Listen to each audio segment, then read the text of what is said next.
Friends, तो कैसे आप सभी। आई होप सभी लोग अच्छे होंगे और खूब अच्छे से मन से लगातार पढ़ाई आप जारी रख रहे होंगे।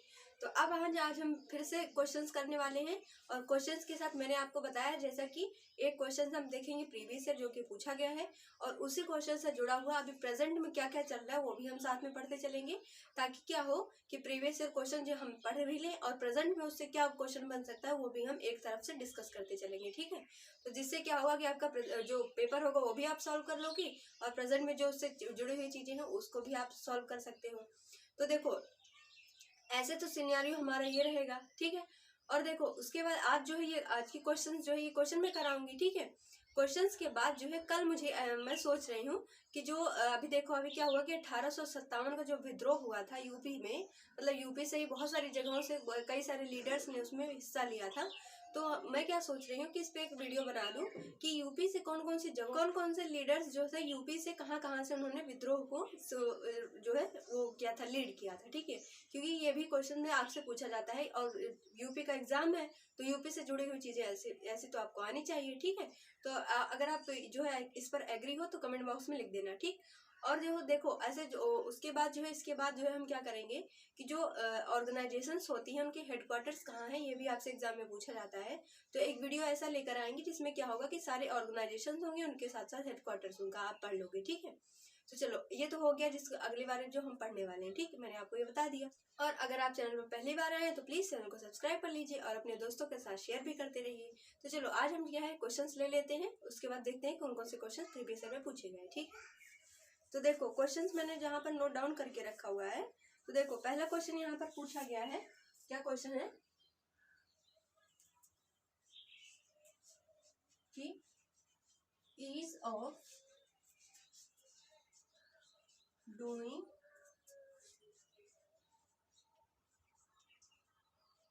ये जो इंडेक्स है 2018 में जब ये पेपर हुआ था तो उस टाइम पर इसकी रैंकिंग पूछी गई थी। तो यहाँ पर रैंकिंग क्या होगी 100 होगी, ठीक है।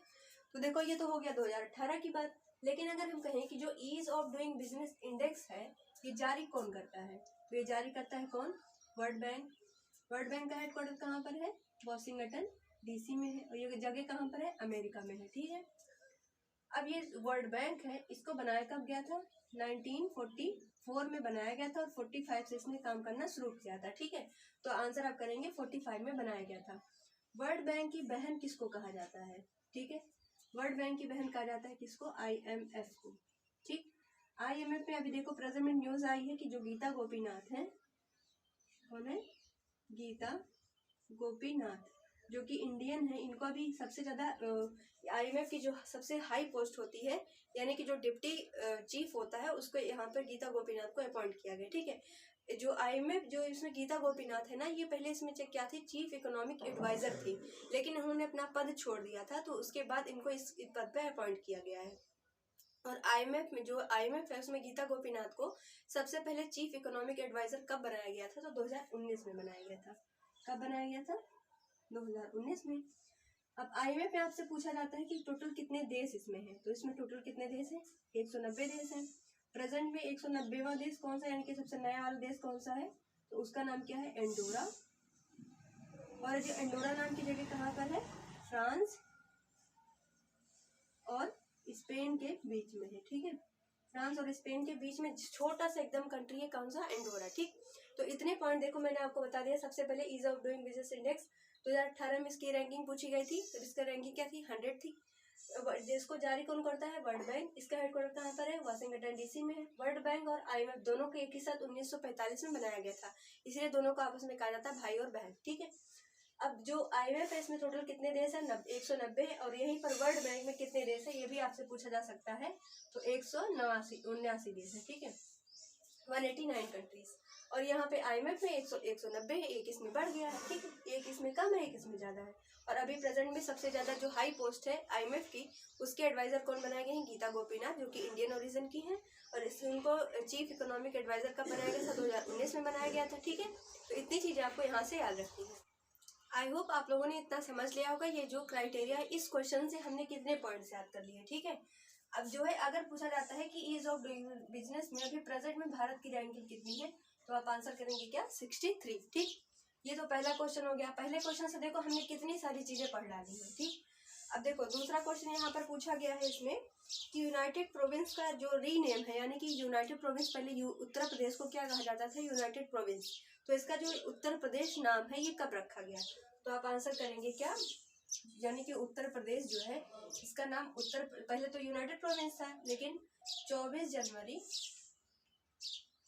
जनवरी 1950 में इसका नाम बदल कर रख दिया गया, क्या, उत्तर प्रदेश, जो कि पहले जाना जाता था यूनाइटेड प्रोविंसेस के नाम से। ठीक है, तो डेट आपको याद रखनी है। अगर आपसे पूछा जाता है कि यूपी दिवस कब मनाया जाता है, तो यह भी मनाया जाता है 24 जनवरी को। ठीक है, 26 मार्क करके मत आना, 24 जनवरी है। ठीक, थर्ड क्वेश्चन क्या है, थर्ड क्वेश्चन पूछा गया है कि 23rd डिस्ट्रिक्ट ऑफ एनसीआर, यानी कि जो एनसीआर है, एनसीआर का एरिया है, उसका जो है 23rd नंबर का जो जिला है वो कौन सा है, तो आप आंसर करेंगे क्या, शामली। ठीक है, शामली, क्या है, शामली। ठीक, ये नाम आपको याद रखना है। ठीक, तो इतना आप नोट डाउन कर लो, फिर मैं अगला क्वेश्चन कराती हूँ। तो देखो नेक्स्ट क्वेश्चन हम देखते हैं। पूछा क्या गया है कि जो ब्लैक सॉइल है, यानी कि जो काली मिट्टी है, उसको और किस नाम से जाना जाता है, तो आप आंसर करेंगे किस नाम से जाना जाता है, रेगुर मिट्टी के नाम से। ये जो ब्लैक सॉइल है किसके लिए उपयोगी है, तो कपास के लिए है, यानी कि कॉटन के लिए है। अगर कॉटन ऑप्शन में ना हो तो आप आंसर करेंगे गन्ने के लिए। ठीक है, एक गन्ने के ऊपर एक मैंने वीडियो लिया था, उसमें आप देख लेना, जो काली मिट्टी होती है वो गन्ने के लिए भी उपयोगी होती है। अगर ऑप्शन में आपको कॉटन नहीं देता है तो आप आंसर उस कंडीशन में गन्ना मार्क करके आओगे। ठीक, ये जो काली मिट्टी होती है इसमें जो वाटर होल्डिंग कैपेसिटी होती है, यानी कि जो पानी को सोखने की क्षमता होती है वो बहुत ज्यादा होती है। ठीक है, सोखने की क्षमता बहुत ज्यादा होती है। उसके बाद फिफ्थ क्वेश्चन क्या है, पूछा गया है आपसे जो लाइट ईयर, यानी कि जो प्रकाश वर्ष होता है, प्रकाश वर्ष, ये किसका मात्रक होता है, तो आप आंसर सभी को पता होगा क्या है, दूरी का।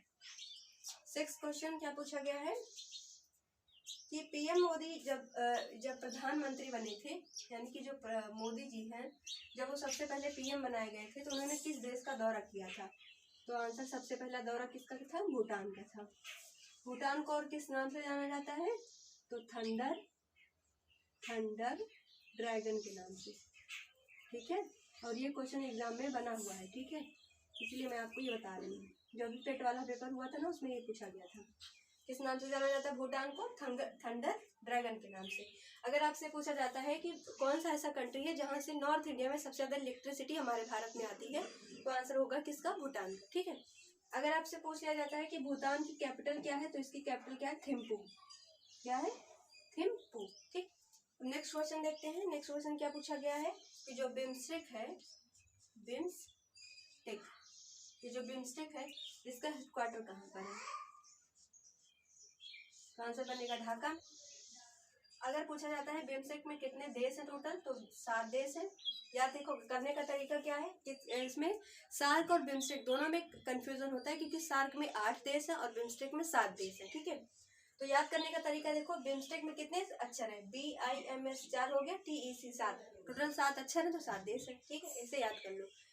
अगर ये पूछा जाता है कि जो बिम्स्टेक है इसमें कौन कौन से देश आते हैं, तो इसमें जो बंगाल की खाड़ी से लगे हुए देश है उनको इसमें शामिल किया गया है, और बंगाल की खाड़ी के अलावा ऐसे कौन से 2 देश है जिसमें बिम्स्टेक में शामिल है, तो नेपाल और भूटान भी इसमें शामिल है। ठीक है, भूटान से देखो क्वेश्चन बनता है। ठीक, अब देखो हो गया ये 7 क्वेश्चन। ठीक, आज हमने पढ़ा है कितने क्वेश्चन, 7 क्वेश्चन, और मुझे लगता है कि ये जो 7 क्वेश्चन मैंने आपको कराए हैं ये प्रीवियस ईयर 7 क्वेश्चन थे, उसके साथ अभी प्रेजेंट में जो भी चीजें थी मैंने आपको साथ में सब कुछ बता दिया है। ठीक है, 7 क्वेश्चन के अलावा अगर इससे क्वेश्चन और बनता है तो आप मुझे लगता है कि 7 से अलावा भी मैंने बहुत सारे ऐसे पॉइंट बताए जो कि आपसे एग्जाम में पूछा जा सकता है। ठीक है, और जो अभी जैसे मान लो ये सब पॉइंट जो है अभी पूछे गए हैं पेपर दूसरे पेपर्स में, तो ये भी पूछा जा सकता है इसमें। ठीक है, तो चलो आज इतना हमने कर लिया, क्वेश्चन सॉल्व कर लिए। क्वेश्चन कैसा लगा सॉल्व करके कमेंट बॉक्स में जरूर लिखना, और आपका रिव्यू भी आना चाहिए कि हाँ आपको क्वेश्चन समझ में आते हैं, और उसके बाद जो आपको चाहिए, जैसे कोई चीज़ कंटेंट आपको चाहिए होता है, अगर नहीं समझ में आता है